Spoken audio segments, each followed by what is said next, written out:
Hello दोस्तों, आशा करता हूँ आप सभी बहुत ही अच्छे होंगे। तो आज सीटेट का सिलेबस हम शुरू करेंगे। उसका पहला टॉपिक है हमारा जीन पियाजे। इनके बारे में जानेंगे क्योंकि इनसे 2 से 3 नंबर का क्वेश्चन हमारे पेपर में आता ही आता है। चलिए ध्यान देते हैं। जीन पियाजेट का जन्म 9 अगस्त 1896 को हुआ। स्विट्ज़रलैंड में हुआ था और उन्होंने बहुत ही कम उम्र में ही प्राकृतिक विज्ञान में रुचि दिखाना शुरू कर दिया था, नेचुरल साइंस के अंदर। 11 साल की उम्र तक उन्होंने पहले से ही एक अल्बिनो स्पैरो एक छोटा पेपर लिखकर एक शोधकर्ता के रूप में अपने करियर शुरू कर दिया था। उन्होंने नेचुरल साइंस का अध्ययन जारी रखा और पीएचडी 1918 में अपनी कंप्लीट करी, न्यूचैटल विश्वविद्यालय से। जूलॉजी सब्जेक्ट था इनका, जिसमें इन्होंने किया। उम्मीद करता हूँ यहाँ तक आपको बातें क्लियर होंगी। आगे बढ़ते हैं। ये हैं आपके जीन पियाजे साहब, देख सकते हैं आप इनको। जीन पियाजे ने कुछ सिद्धांत दिए। जीन पियाजे को 2002 के एक अध्ययन में 20वीं सदी के दूसरे सबसे प्रभावशाली मनोवैज्ञानिक के रूप में स्थान दिया गया था।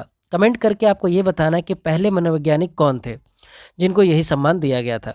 ओके, क्या क्या इन्होंने थ्योरी दी थी, किस वजह से, मतलब क्या इनके योगदान है। तो संज्ञानात्मक विकास का इन्होंने सिद्धांत दिया था, थ्योरी दी थी।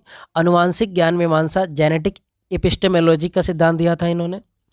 और भी कई प्रकार के इन्होंने सिद्धांत दिया था और उन पे बल दिया था। तो वो कौन से सिद्धांत थे जिन्होंने पे इन्होंने विशेष प्रकार के बल दिए थे, वो इस प्रकार है, आप यहाँ पे देख सकते हैं। संज्ञानात्मक संरचना, कॉग्निटिव स्ट्रक्चर, मानसिक क्रिया, मेंटल ऑपरेशन, स्कीमा, विकेंद्रीकरण या विकेंद्रन, स्कीम्स, अनुकूलन, एडेप्टेशन, सम्य धारणा, इक्विलिब्रियम और संरक्षण, कंजर्वेशन।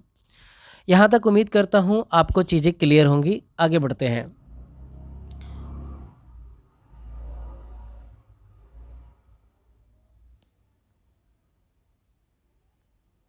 बौद्धिक विकास।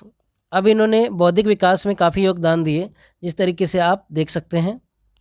ठीक है, क्या है, देखिए ध्यान से। 1920 के दशक के दौरान उन्होंने एक मनोवैज्ञानिक के रूप में काम की ओर बढ़ना शुरू किया। उन्होंने 1923 में वैलेंटाइन चेटने से शादी की। उनकी पत्नी का नाम है वैलेंटाइन चेटेने, और इस जोड़े के 3 बच्चे हुए, मतलब इनके 3 बच्चे हुए। और यह पियाजे के अपने बच्चों के अवलोकन थे, जो उनके बाद के कई सिद्धांतों के आधार के रूप में कार्य करते थे। मतलब उन्होंने अपने बच्चों को बहुत ही ज़्यादा ऑब्जर्व किया, अवलोकन किया। इसका मतलब यहाँ पर ये होगा, बहुत अच्छे ऑब्जर्वर थे। जाहिर सी बात है, जो भी मनोवैज्ञानिक होते हैं वो ऑब्जर्वर तो अच्छे होते ही होते हैं। ठीक है, आगे बढ़ते हैं। एपिस्टेमोलॉजी क्या होता है, इसको समझते हैं। एपिस्टेमोलॉजी दर्शन शास्त्र की एक शाखा है जो मानव ज्ञान की उत्पत्ति, प्रकृति, सीमा और सीमा से संबंधित है। एक बार फिर से, एपिस्टेमोलॉजी दर्शन शास्त्र की एक शाखा, एक ब्रांच है जो मानव के ज्ञान की उत्पत्ति और उसकी प्रकृति और उसकी सीमा से संबंधित होती है। पियाजे न केवल विचार की प्रकृति में बल्कि यह कैसे विकसित होता है और यह समझने में भी रुचि रखते थे कि आनुवांशिकी इस प्रक्रिया को कैसे प्रभावित करती है। मैं यहाँ पे आनुवांशिकी चीज़ को क्लियर करना चाहूँगा आपको, टर्म को। आनुवांशिकी का मतलब होता है जेनेटिक। क्या होता है? जेनेटिक। ठीक है ना, जेनेटिक, आप इस तरीके से समझ सकते हैं। जेनेटिक का मतलब और आनुवांशिकी का मतलब क्या होता है कि आपके अंदर कुछ लक्षण होंगे, दादा के, पिता के, परदादा के, मतलब आपके खानदान के कुछ लक्षण होते हैं, उसको हम आनुवांशिकी कहते हैं। पीढ़ी दर पीढ़ी चलने वाली प्रक्रिया को आनुवांशिकी कहते हैं। ओके, आगे बढ़ जाते हैं।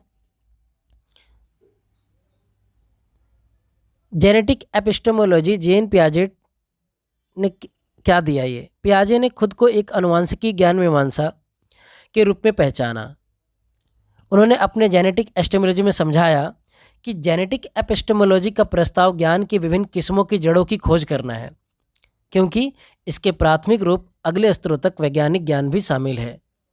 कुल मिला के इन्होंने एक बहुत बड़ी बात कही कि जेनेटिक एपिस्टेमोलॉजी का प्रस्ताव ज्ञान के तरह तरह की जितनी भी जड़ें हैं उसकी खोज करना है, उसको फाइंड करना है, क्योंकि इससे प्राथमिक रूप अगले लेवल तक पहुंचता है और इसमें विज्ञान भी कहीं ना कहीं, विज्ञान का ज्ञान भी शामिल है। आशा करता हूं कि आपको यहाँ तक चीज़ें समझ आई होंगी, आई होप। ठीक है, तो इससे आगे मैं नेक्स्ट वीडियो में आपको बताऊँगा और समझाऊँगा। अगर आपको वीडियो पसंद आता है तो इसे लाइक करें और कमेंट करें। Thank you.